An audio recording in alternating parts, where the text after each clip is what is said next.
let's jump to Thrones real quick, though. Season 7 finale, the Wolf and the Dragon, or the Dragon and the Wolf. Yep, Dragon and the Wolf. There you go. And man, incest. Just when you think it's out, they pull you back in. Nice pull. But I mean, a lot of stuff happened. It was a very like fan servicey episode. I felt like, at least the first 35 minutes or so. Well, yeah, because you had a lot of awesome reunions, people that hadn't been in the same room in multiple seasons, like Brienne and the Hound, Podrick and Tyrion, yep. Brienne and the Hound, Bronn and Tyrion. The list goes on. So many people, reuniting. Tyrion and Cersei. Quips, the Hound and Brienne. It's so many, and I think those are a lot of just cool moments. Nice to see. Mm-hmm. A little clunky. I was talking with not friend of the show, he who will not be named, and basically like the way the Hound approached the mountain and what he said to him, just the way that they wrote that, you couldn't have been more clear in like what you're trying to say, because I was almost like, is he referring to Arya? I'm pretty sure he's referring to himself, but why would he say it like, what I mean? Like, I didn't find that confusing. I saw a lot of people were like trying to interpret that like, oh, I thought he's like, what's coming for you. Yeah, he meant himself. I thought that was obvious. I don't know. I thought that was a little confusing, but go on. I cut you off during one of your points. No, but it just by the conclusion of the episode, I think it puts the end of the season in a good spot. As we've said the past few weeks with, Eastwatch and Beyond the Wall are probably two of the weaker episodes in Game of Thrones, catalog, given the high bar that's been set for the series. By no means bad, but, weaker. And while the journey has been sloppy, I think overall the results are still satisfying, namely Littlefinger. Yeah, I saw an article today. I forgot to send it to you. Alan Sepinwall posted it, where the actor that plays Bran said that there was a scene that was filmed Sansa. With Sansa coming to Bran, basically saying, "Hey, like, can you help me figure this out?" And Bran basically shows her all the Littlefinger stuff that's going on. They figure it out, and it was probably maybe like a 2-minute scene, I'd imagine. And how do they take out a scene like that, which I think explains a lot more, adds a lot of context, it lets Bran actually do something, and instead they take that out, but they leave Theon getting kneed in the groin for like 30 seconds in. Like, oh yeah, so I'm not defending Theon getting so much screen time, but I think taking that scene out, the Bran Sansa scene, makes the it's more surprising. How do you plead, Lord Baelish? I thought that was awesome. It was awesome. And then when Bran finally chimes in, and during the takedown of Littlefinger, I was like, oh yeah, finally Bran dunked on someone, because he knows everything. He's 7'5" and has handles of Steph Curry. Like, why don't you use your skills, right? But yeah, I guess it can be a little confusing. I mean, obviously, Sansa doesn't know all that stuff, nor would Arya. They weren't there for a lot of it. So it's clear that Bran told him that. So I can see both sides to it. I would almost say like maybe something that could have been done better. And this is obviously all with hindsight being 2020.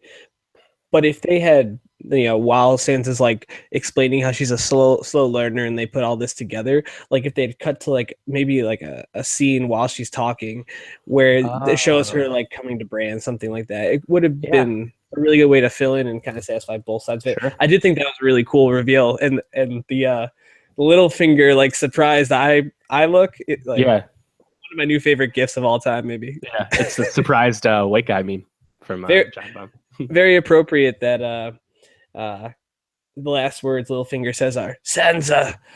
And also we got a new Littlefinger accent. It's like his 7th one. It was awesome. Yeah. Peter, please. A memorable shade. Yeah, indeed. So I think, we had a predictions episode before the season started, which if you want to check that out, see what we got right, got wrong, by all means, SoundCloud.com/ Nostalgia Pod. Stay plugging. I think one of the things that a lot of people were really wrong on is that we thought the Lannister threat would be, absolved. Cersei Lannister probably would die. Jaime would either die or join the hashtag good guys. But the more I thought about it, the more I'm like, I'm happy that I was wrong about that, because Cersei Lannister, now that she has a baby, has motivation again, she's just a more interesting threat than the existential ice zombies horde, that's also happens to be CGI. So I think the fact that we have, dual threat and it's more murky for season 8, the final season, is good.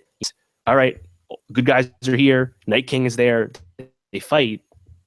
6 episodes out of them just battling. I think there's more intrigue and more compelling that Cersei's still on the table and, is still being an antagonist. I think that that's a really good point. You know, I actually, I go back and forth on it because I really just hate Cersei, but at the same time, like, it, she's almost making the most sense out of everybody else. Like, even when Euron was like, "All right, peace, I'm out of here, I'm going back," and we all thought he actually was just leaving, or at Mm-hmm. least I did in that moment. I was like, that makes a Oh, I lot did of too. I did. Yeah, I didn't see the twist coming. Yeah. I was like, that makes a lot of sense. Like, if I was them and I just saw a zombie, I'd be like, I'm going home and I'm never gonna let these zombies get to me. Right. But Cersei acting the way she did is very in character. That's very Cersei. Oh, And I thought it absolutely. was also quite believable. I mean, I think some people are saying like she would plan to have Euron leave, and that's weird. I didn't think that was weird at all. I thought this made a lot of sense for how Cersei was, and getting the great scene with Tyrion, and then her scene with Jaime, where I actually was like, wait, shit, is she really going to kill Jaime Lannister right now? Like, is how he's going to go? I Like, got legit nervous, dude. so did I. I thought it was believable. So I really liked how all this was handled. And now the Golden Company is in fact coming. I think Dario is going to be a Yep. part of that, whether Yep. he's infiltrated them or actually just a member of them now, and will become a bad guy. Is great. And the part that is still kind of annoying to swallow is that the wall came down because of the dumb plan. Right. That's how the Night King got Viserion. So that is annoying, but whatever. It's fine. Again, sloppy build up, satisfying results for the season is my takeaway. Well, something that the Ringer talked about is that you have these two huge powers. It's basically like Professor X and God, why can't I think of his name? Help me out. Magneto. Yeah, Magneto. You have like Magneto north of the wall, and then you have Bran south of the wall right now. And neither of them got a lot of screen time. I mean, like the Night's King, you see basically that he has the skills of like Bruce Jenner circa 1970 with his javelin throw. You see that he's this crazy powerful guy. You already knew that. Bran, I mean, we know he can see everything. We know he has warging powers. He's like barely had any like time to really shine with that. You need to give both of these characters significant time to build up like how powerful and meaningful they are to this war. So we definitely Right. get more Night King backstory in season 8 for any of this to really make sense. Because Right. like if it's basically just like, oh, he's this really powerful guy and all this has just happened by chance, like John did the stupid plan instead of the Night King knowing all this was going to happen and luring him there to get a dragon, that would be so much more satisfying than, oh yeah, John is just really dumb and it ended up with them getting a dragon. Right. And absolutely, it's a fantastic point. And if that was not to be the case and it just kind of ended really straightforward, the criticism would be that the show was more intriguing when it was the squabbles of the houses and really political and stuff, And I think that's, a really unfair criticism to have. So you don't want, I don't think there will, but you don't want the showrunners to put the show's finale in a position to have people have that response. Right. And I think, season 7 kind of took people by surprise because it was the first time that the show made mistakes we weren't accustomed the show to make. As the genre bending show that it has been, not to mention the incredible ratings juggernaut. But again, the show is by no means bad. It's just it finally tripped. Yeah, and there were still things in this season finale that I felt were kind of not that great. Like the way Bran just spelled everything out about John, which I understand. Like there are a lot of people that don't deep dive into this show. There are people that just watch for the tits and dragons every week. Fair. So you do need to explain some of these things pretty bluntly. But then for him to be able to see everything and not know that John is also like, like a product of an actual marriage and not a bastard. Like, all right, that didn't really make a ton of sense to me. I envision him as Bran. This is my, we don't know. I interpret Bran's three-eyed raven status as that he can see everything, but he has to go there, right? He has to actually go see it. It's like reading a book. So it's like by chance, there's lots of stuff he still hasn't seen. Right, and then Sam just totally taking Gilly's fucking shine there. What a bastard! Yeah, what a hashtag man, white man mansplaining. And then we also had Tyrion just sitting outside the door listening to Jon and Dany make the new heir to the throne. I don't think that's romantic at all. I think he's just wary of the political alliance getting personal. That's my take. I don't think Tyrion's actually invested personally like that. For someone as smart as Tyrion, I would imagine he would probably foresee that happening. He knew that Jon was in there.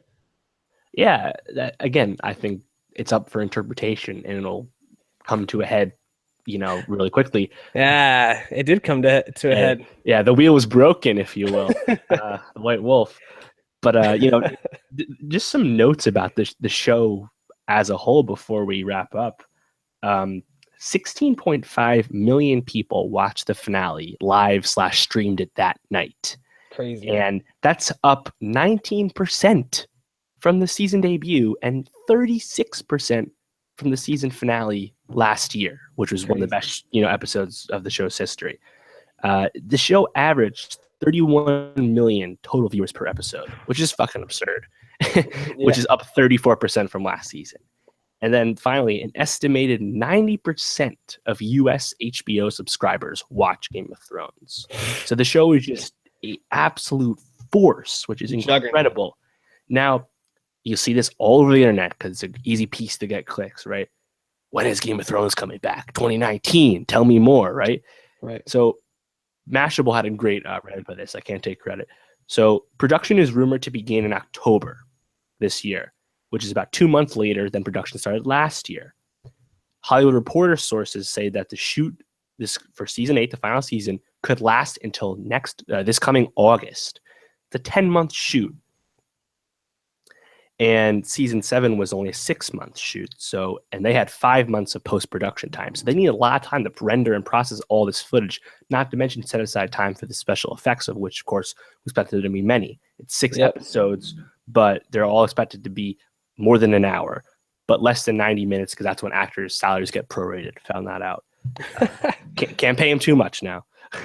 So given all this production time, the earliest we could see season 8 would be January, February 2019. But I don't think they would drop it in the middle of that, that dead zone. The Young Pope came out there, shot the Young Pope, Big Little Lies. But Game of Thrones is not going to come out in in winter. I know winter is here, June. But they're not going to do that.